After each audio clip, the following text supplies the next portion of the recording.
Hello, my name is Johnny. Welcome to another Marvel Character Talk. Today we're going to look at some cool covers from Spider-Man featuring Mr. Hyde and the Cobra. And I just have the Cobra figure out to look at too. If you'd like, please subscribe, hit that notification bell, like, reply, and share.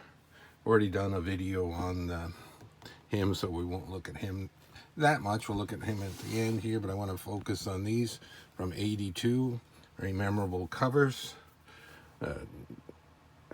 John Romita Jr. and Al Milgrom. I really always like the nice coloring on this, and this is cool. Another one that doesn't feature Spidey on the cover, but features his signal, and a really great cover for Mr. Hyde. Let's take a look here. This is back with the Marvel banner, 1982, 60 center. I was always a little bit in doubt about how they did this one, because it's supposed to be that's coming forward, but I always thought it looked kind of strange that his foot and his thing's so big. They eventually changed the cover corners as they do. Nice blue and red on that one, and then a lighter blue and yellow on that one. When a Cobra comes a-calling.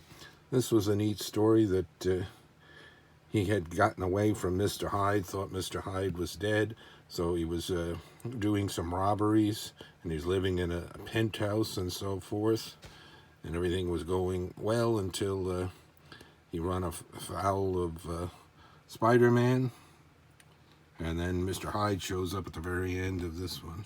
Very nice lighting, the wall there in the city, and all the lighting there, the moonlight. You can see the Cobra's projectors right there on his hand. I already did a video, I'll leave that probably as a link to the end, where the first appearances of Cobra and Hyde where they fought Thor, and they got a power boost from Loki. Yes, Loki, to fight Thor. And then look at this cover here, featuring the most savage supervillain of all. And they don't even say Mr. Hyde on there. There he is, as Calvin Zabo takes his formula and changes into the wild, crazy Mr. Hyde. And I have a comment about Mr. Hyde and his action figure, which I don't have, and why, in a moment. Very cool. So he's Calvin Zabo, that's his name. And then we've got, what is this? Is it something Voorhees? Is the Cobra's name, and he's bald. Right. So that's very cool. Just flip over there. I got a G.I. Joe ad there. Chuck Norris Megaforce there. Look at the package here. Like I said, I've done this, so I just had this out as an adjunct. There he is. Klaus Voorhees. There he is. There he is. Very cool. Are they calling him Cobra or King Cobra on here? And they don't even say in the name real big on it. But very nice. That, I believe the Mr. Hyde was a builder figure, but for some dumb reasons, and I guess later when I was buying them, but all the years, the 60s, 70s, 80s, and 90s, Mr. Hyde looked like that with wild, crazy hair.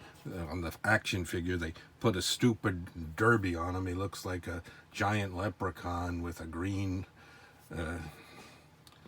derby on him that's attached that you can't get off, instead of looking like the crazed villain he is. So he's strong enough. He's fought Hulk and Thor and so forth, and he was in the Masters of Evil. And then Cobra's neat. He's super fast and so forth, very slippery and so forth. So they made a good team. They were always at odds at each other. So at the end of this one, they both get captured, and they're going to go to prison. So, and then they'll pick up the story later on as the Marvel continuity continues. So as a look at some of my favorite Marvel villains again, Cobra and Mister Hyde. More Marvel character talk to come. Thanks for watching, everyone.